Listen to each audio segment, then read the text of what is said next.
Greetings and welcome to my channel. We got a nice sunny beautiful day today. It's warming up, got birds chirping, and behind me we've got my 1971 International Harvester Bluebird. I did talk a little bit about this in a video that I did before. That was when I went and originally looked at it, and now I've got it here. I have always wanted one of these, and I haven't seen very many of these in person in my lifetime. Less than 10 of these lodestar chassis with a Bluebird body. So they're kind of rare at this point, and even some of the ones that I've seen have had the, in person I should say, have had that tilt forward hood. I think those are much easier to work on. I've worked on this one a little bit, and much easier when you get that hood out of the way, but this butterfly hood that's on here really looks cool. So I've kept my eye out for one, and I'll take this back a little bit. Back in August, I went and we took the gray bus and we drove to Wisconsin and hung out with some people and got to drive and play with some other buses, and it kind of rekindled my interest in this hobby.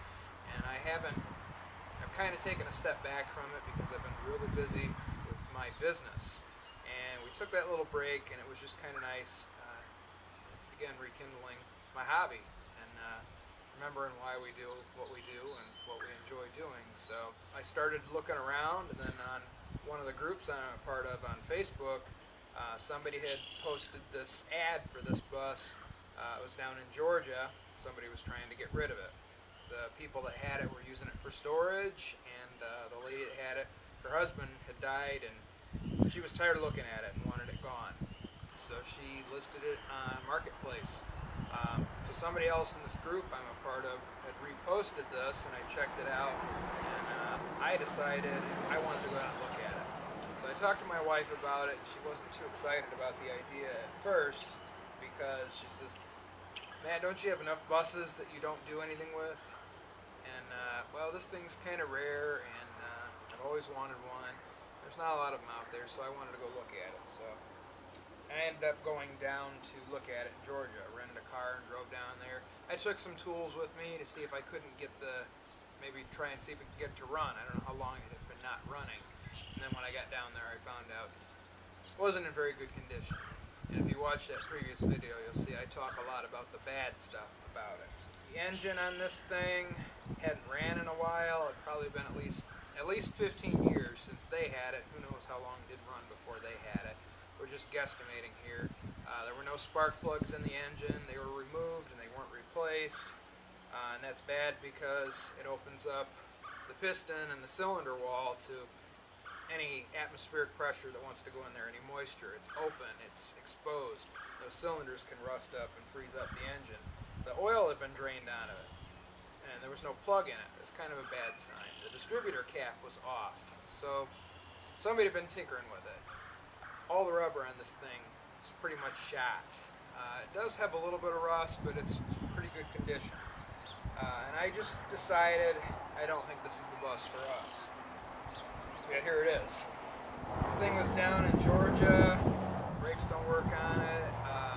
There's no seats in it. But other than that, mostly complete. Also, no title. But some of the good parts about it are the rust is pretty manageable on this thing. The cowl has some around the front, but the body's in real decent shape.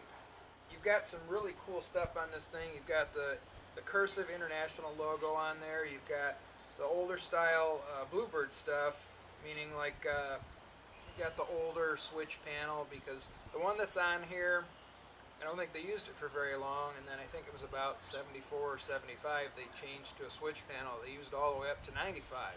So something they used for 20 years we got used to seeing a lot of. And then the next switch panel will be the one that's in our gray bus. But this one is kind of cool. It opens up a little different, so it's something older, the predecessor. See a little of the history here. This thing has the piano hinge for the emergency door. We haven't done that for quite a long time. It's got the panels above the windows that are real small, like what they use now. They went to that big panel that's kind of cumbersome anytime you need to get to the wiring. This one looks pretty easy to get to. It's got a rounded rear roof cap. It's got the solid windows in the back and the sides. Something, again, that's we haven't seen since before 1980. It's got the cat's eye lenses. It's got the in-out door on it. So if we look at some of the history on this bus, I don't have a complete overview, but originally this was a DeSoto Public Schools in Missouri bus. We can tell that because that's what it says on the side. The people that were using it for storage that I got it from, they got it from their uncle who lived right around the corner. Apparently, I don't know what he used it for, but he got it from Florida somewhere. So somehow it went from Missouri to Florida. There is evidence that this thing was a motorhome. It's got some holes cut in the floor. It's been repainted twice on the inside. One a light blue color, and then it's got a dark green color on the inside now. It makes me think, why would they repaint the inside of this thing, the whole inside? Why was it repainted? School probably wouldn't have done that. Or cut the big holes in the floor and take the seats out, which makes me think that it's was a motorhome, and that's what it was used for.